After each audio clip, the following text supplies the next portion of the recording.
So Jeff Sessions had his first day at the hearings for his new position that the Trump was trying to appoint him as Attorney General. Now, if you remember Jeff Sessions, I'm sure you do. He's dominating the headlines, and if you follow my channel, I've already done a couple of videos about him. Everybody's afraid that if Sessions gets in, it's game over for the marijuana industry, and so on and so forth. So I'm just going to give you a couple of highlights from this. Really, I wanted to make this clip mostly about this other story here. The DC mayor, and actually this is the name of this clip, the DC mayor says arresting marijuana smokers at the Trump inauguration is not first priority. I'm going to read from Johnny Green from the Weed News. Another one of the writers that one of my go-to writers, I would say. So basically, he's talking about the 4,200 joints that are going to get handed out at the inauguration in D.C. D.C. has this law called, I don't remember what it's called, but it's basically the law for recreational marijuana, is that you can't sell it, but you can give it away. So they're going to give away 4,200 joints, and people are going to fire up. And there's certain areas where it's not even illegal to do that, I think. I'm not sure. Well, there's definitely areas where it's probably really a bad idea on a regular day to go fire up. You got your Capitol Police and all these, and the local DC police, the state police there in Maryland. And last time I checked, that none of those police outfits were pro-marijuana. They were pro-enforcing the federal law. But anyway, the D.C. mayor stated in a press conference recently that people getting arrested for smoking marijuana at the inauguration would likely not be arrested. I don't know, that sentence didn't make sense. At least not by the D.C. police. So like I said, again, there's all these police outfits that operate in D.C. And there's even military police. You got your regular Secret Service people that are all over town because of all the politicians that have Secret Service protection that's floating around. I mean, it's just it's a police wall-to-wall nightmare every day. But just you can imagine at the inauguration that it's gonna be way crazier. Hey, that's better. Maybe it wasn't. Who knows? But so all of a sudden, these cops are going to be enforcing, the law, right? They're going to be out there.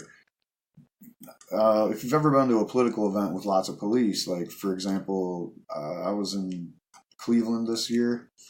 I was also in Philadelphia, but in Cleveland, what I witnessed was the most police I've ever seen in one place. I mean, every block had like 30 police on it. There was state police from probably at least 30 states, I would imagine. I'm from Michigan, and Michigan had maybe the most there. There was so many Michigan cops. So you almost couldn't go down a block that didn't have a group of Michigan police coming at you. So it's probably going to look like that. Are these going to be D.C. police? Because the mayor just said D.C. police probably won't be arresting anybody for smoking marijuana. I don't know. Is it going to be the D.C. police? Probably not. The D.C. only has so many police, and all of them working overtime still isn't even 1% of the police you're going to be seeing in D.C. And I don't know where they're, I remember before Cleveland, maybe for some nefarious reason, they ramped up the hype about how many police there were going to be and what possible things that were going to potentially happen. Like, they had all this talk about how it's an open carry state, so you were going to have right-wingers walking around with their rifles and their AR-15s and their pistols on the side and stuff. And they were going to be, there was going to be all these Bernie Sanders revolutionaries trying to set the town on fire and shit. They was hyping it up pretty good. None of that happened. There's just a lot of cops everywhere. So, yeah. The police aren't going to be D.C. police. Are they going to be from other states? Are they going to be state police? Are they going to be Maryland police? Maryland State Police has a lot of police. I've seen a lot of them in D.C. before.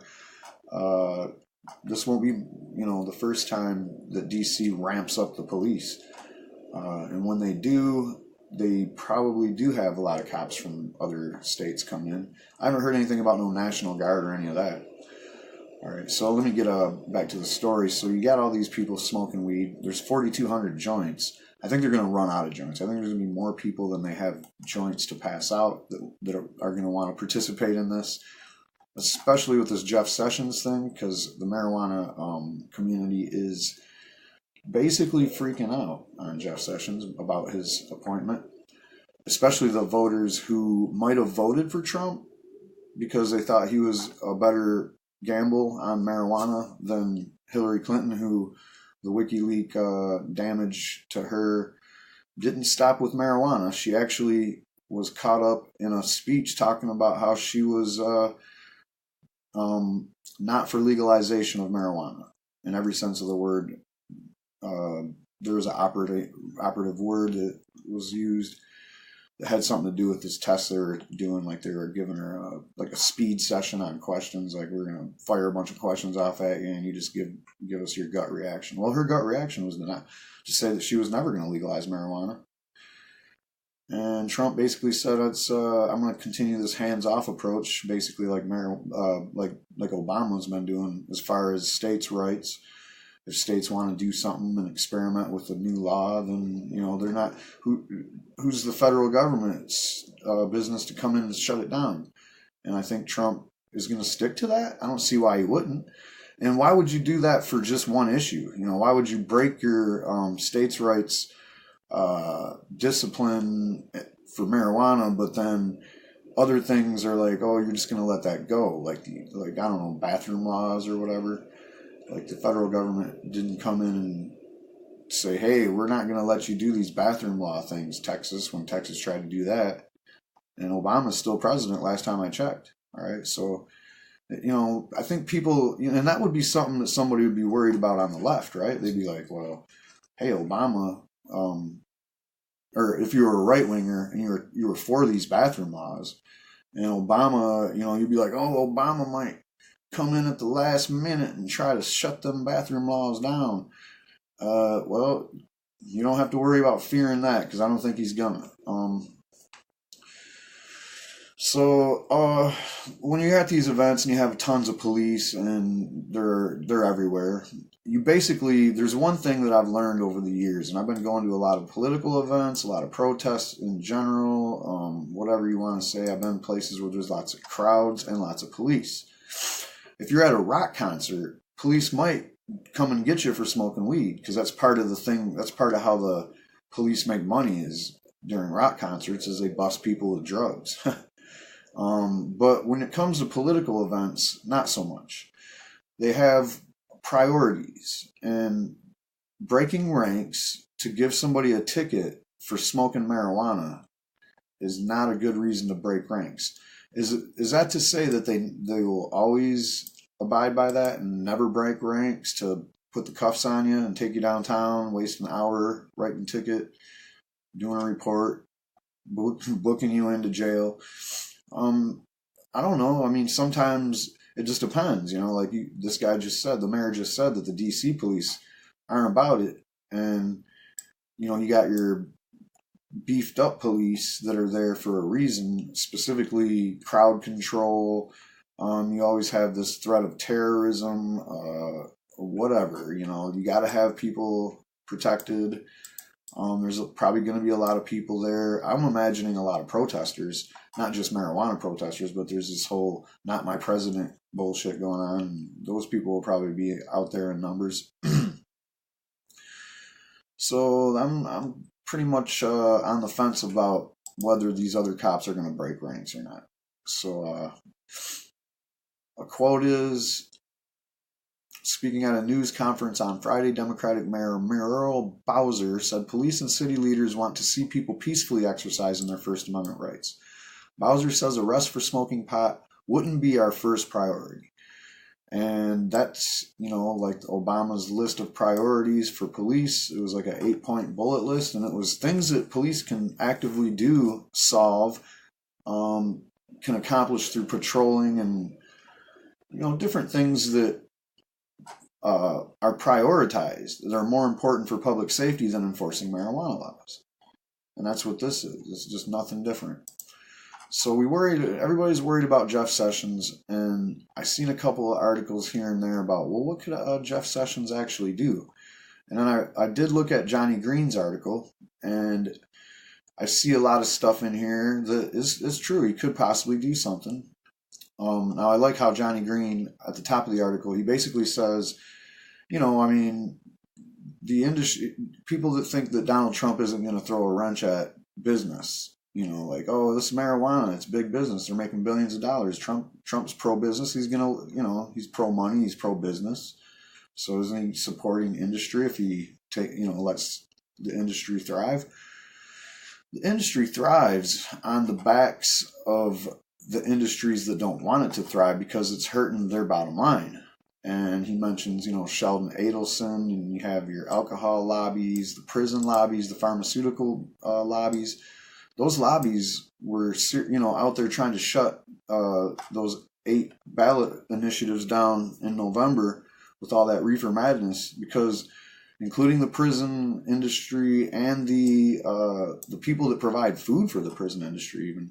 And then there was Discount Tire and Publix, all these people. I don't know about Discount Tire. That's the odd man out. Like, why would the discount? I think that guy's just a right-wing dick and he just don't like marijuana. So there you have it. But all those other people are directly connected to industry. They're directly affected by marijuana legalization. We've seen it with the pharmaceutical industry and alcohol industry. Their numbers are going down. In states where marijuana is legal, their numbers are going down like 20, 25 percentage points. And that's market share. And it ain't that marijuana is taking their market share because people are switching to marijuana or whatever. It's that people have been trying to quit alcohol and pharmaceutical drugs for a long time.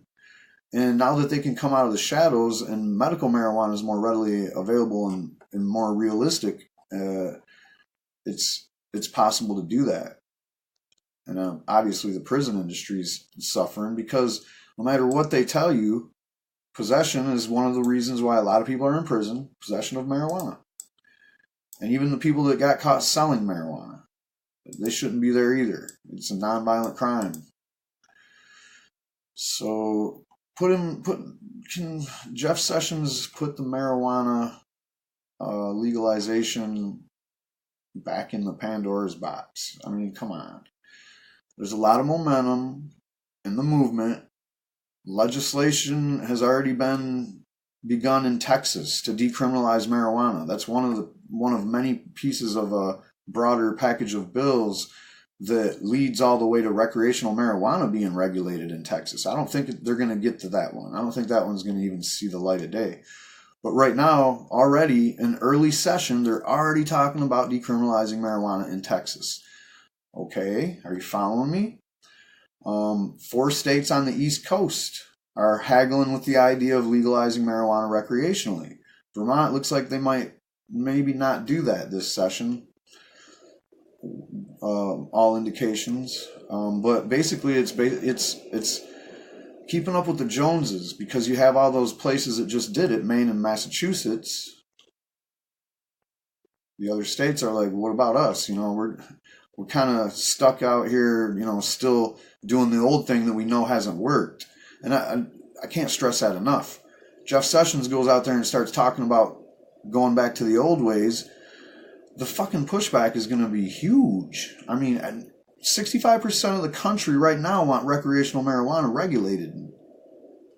65% today, it's going to be 70% tomorrow. The number just keeps going up. So there is a few actions that Jeff Sessions could take. Like they could just start raiding Bush era style, or early Obama era style, or Bill Clinton late era style. The raids in California, the raids in LA, the raids, even today, there's still raids. There's raids in Michigan on a regular basis. There's raids all over medical marijuana states because of the regulations. Still not saying, hey, guess what? If you don't follow the regulation, it's not prison time for you.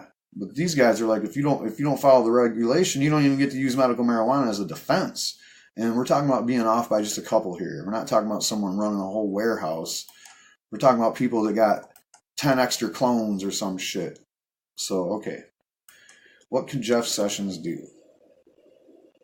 Jeff Sessions can, the raids, there's the raids. He could, I don't know, I'm reading this and I'm like, I don't know. He can send letters to the attorney generals wherever marijuana is legalized, and he can say, hey guys, cut it out. But that's not nothing. It's not action. If you want to take an action, you have to send in the troops. I've seen someone talking about how the DEA is going to start shutting down dispensaries in Washington, D.C. immediately if Sessions gets confirmed and right after Trump gets inaugurated. And that's a marijuana advocacy group in D.C. saying that, the same group that got the laws the way they are. I don't know. I don't know, man. I don't think that's going to happen. I really don't. That's making a loud noise doing that. If anything, it's going to be quiet attacks. It's going to be stuff that's done in the background that affects stuff in the foreground. And it's not that the DEA is going to want to go out there and make this loud noise. They're going to do something that's going to cause somebody else to have to do the dirty work for them so that they get the bad rap. Now, the one thing that I do see in here that is probably the most realistic thing is the Cole and Ogden memos, which have to be renewed. And basically all Jeff Sessions has to do is not renew them. And marijuana enforcement it's not going to become priority number one or anything, but to say that it's low on the priority scale, and there's the 8 bullet points of priorities that are definitely higher than that can just go away by the wayside, and you don't have that no more. And then the other one is the one that says the federal agencies that are in charge of enforcing laws. You got your cops like the DEA and the FBI and those kind of people, and then you have your courts like the people the U.S. district courts, and you got your U.S. district attorneys and the prosecutors that prosecute the cases. They don't have funding to do any of that shit that I just mentioned. The DEA don't have the funding to kick in your door. The lawyers don't have the funding to put together cases, and the courts don't have the funding to actually have the trials. So that's all. It's not happening, man. I mean, if he decides not to renew that letter, they can ask for funding. It's not an automatic given, and it might be a case-by-case situation, or Sessions could make his own memo.